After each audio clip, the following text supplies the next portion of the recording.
फिर से एक जनेऊ का गीत लेकर आए हैं। अच्छा लगेगा तो लाइक कमेंट कीजिए।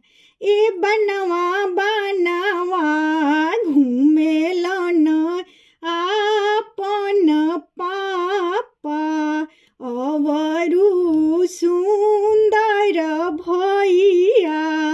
ए बनवा बनवा घूमे लन आपन पापा अवरु सुंदर भैया।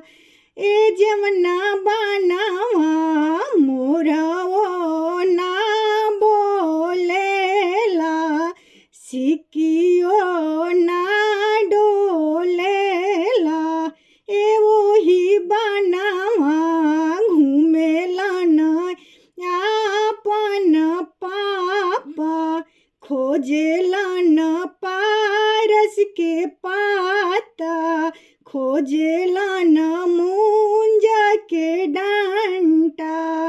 ए आजू हमारा बेटा के जान हुआ हुए लोग सब जुटल बाटे लोग सब जुटल बाटे।